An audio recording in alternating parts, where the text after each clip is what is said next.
Il n'y a rien de plus familier ou de plus mystérieux. En action, il est à couper le souffle. Son mécanisme est merveilleux. L'étendue de ses sens est exceptionnelle. Et sa capacité de compréhension est stupéfiante. Au cours d'un voyage extraordinaire d'une journée, vous allez observer au plus près le fonctionnement miraculeux du corps humain. Ses instruments, ses moteurs, ses infrastructures, ses embranchements et sa machinerie. Au rythme de 10 000 clignements d'yeux, 20 000 respirations, 100 000 pulsations, nous allons vivre une banale, exceptionnelle journée de la vie de l'incroyable corps humain. De la poussière d'étoiles, c'est tout ce que nous sommes. De l'oxygène, du carbone, de l'hydrogène. Et une poignée d'éléments qui ne vaudraient guère plus de 15 € à la pharmacie du coin. Mais associez-les, laissez-les mariner dans un milieu hospitalier pendant environ 3,8 milliards d'années, et ce banal mélange de molécules devient précieux. Plus de 6 milliards de corps humains vivent sur Terre. Chacun d'eux représente la fusion de quelques 100 000 milliards de cellules microscopiques. Même si les caractéristiques de chaque individu sont les mêmes à 99,9%, il n'y a pas deux êtres identiques. Un nouveau jour se lève et chaque corps humain entame la succession de miracles qui va le conduire du matin jusqu'au soir.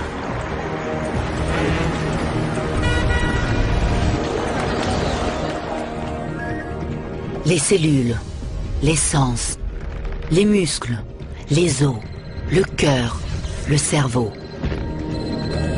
Tous ces éléments rassemblent leurs forces et s'unissent pour nous réveiller. À la surface, une couche tissulaire veloutée composée de cellules et de protéines fait barrage entre nous et le reste du monde.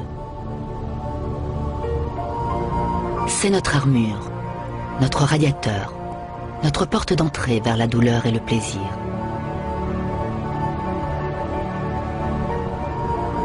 C'est le plus grand organe du corps, la peau.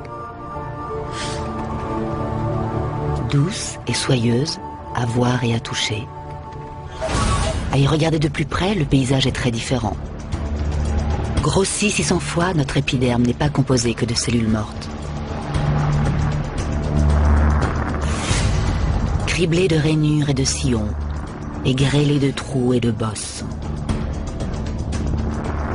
En se rapprochant encore plus, on remarque que des centaines de milliers de bactéries occupent le moindre centimètre carré de notre peau.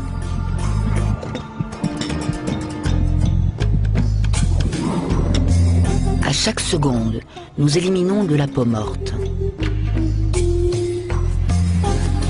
Nous perdons au moins 600 000 particules de peau à l'heure.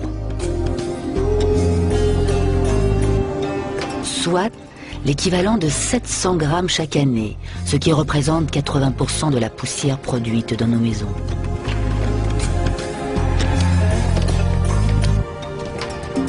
Mais nous avons de la ressource en matière de peau. On fabrique de la peau neuve en permanence. Au bout d'un mois, tout au plus, vous aurez vous aussi fait peau neuve. Ce qui signifie qu'elle n'est pas tout à fait morte. Sous la surface, en profondeur, des cellules se divisent continuellement pour remplacer les cellules mortes du dessus. Des kilomètres de vaisseaux sanguins serpentent dans nos papilles épidermiques. Sans oublier nos précieuses terminaisons nerveuses.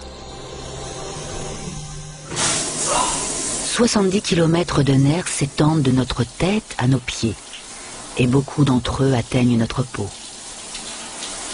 À certains endroits, plus qu'à d'autres.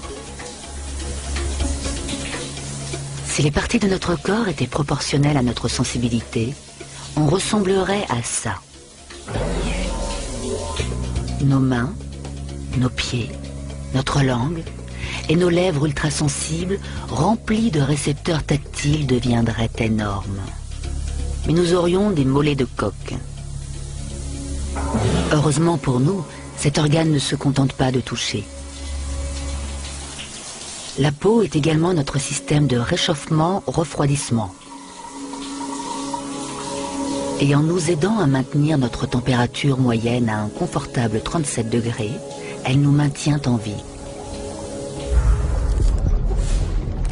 À travers un réseau de vaisseaux sanguins, la peau transporte un tiers du sang fraîchement pompé qui va au cœur. Quand on a trop chaud, ces vaisseaux s'élargissent pour évacuer la chaleur accumulée dans notre corps. Mais parfois, cela ne suffit pas.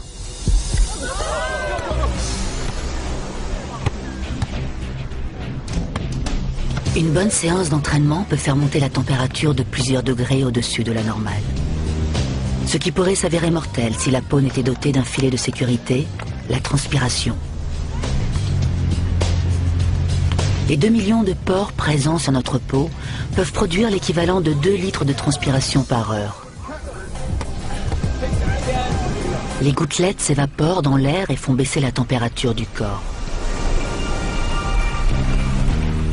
Grâce à une caméra spéciale qui fait ressortir les zones de chaleur, et non pas la lumière, on observe le fonctionnement de ce système d'air conditionné. Plus le corps est chaud, plus le rouge est profond. Le résultat est sans surprise. Les parties les plus chaudes de notre corps, le front, les paumes des mains et les aisselles, sont celles qui possèdent le plus de glandes sudoripares.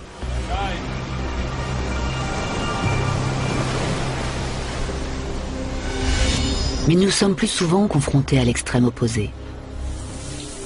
Au moment de notre douche matinale. En proie à un refroidissement, de petits muscles font se tendre nos poils et gonfler la peau qui les entoure. Nous appelons ça la chair de poule.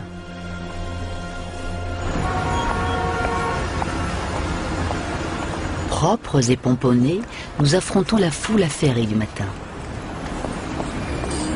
Autour de nous, d'autres incroyables corps humains entament la journée. Leur taille, leur forme, leur couleur et leur texture sont différentes. Mais à certains égards, nous avons tous la même peau. Sous la surface, nous avons à peu près tous le même nombre de mélanocytes, les cellules qui synthétisent la mélanine à l'origine de la couleur de notre peau et de nos cheveux. Selon la quantité de mélanine que ces cellules produisent, nous sommes plus ou moins blancs ou noirs, plus ou moins bruns ou blonds. En général, plus on produit de mélanine, plus on est foncé. C'est ce même composant chimique qui détermine la couleur d'un autre organe sensoriel. Bleu ou marron, vert ou noisette, c'est l'organe sensoriel clé de l'incroyable corps humain. La journée commence à peine et le miracle de la vue nous montre le chemin.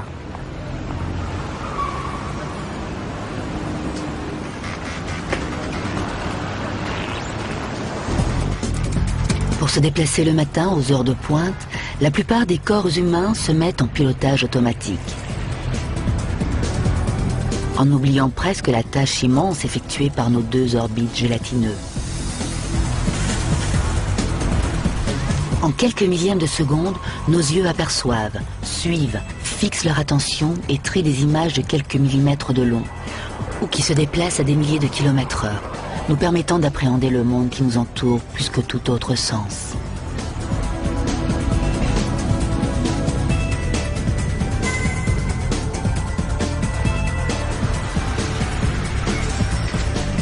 Ce sont peut-être les fenêtres qui ouvrent nos âmes, mais pour être plus terre à terre, ce sont tout simplement des moissonneurs affamés de lumière.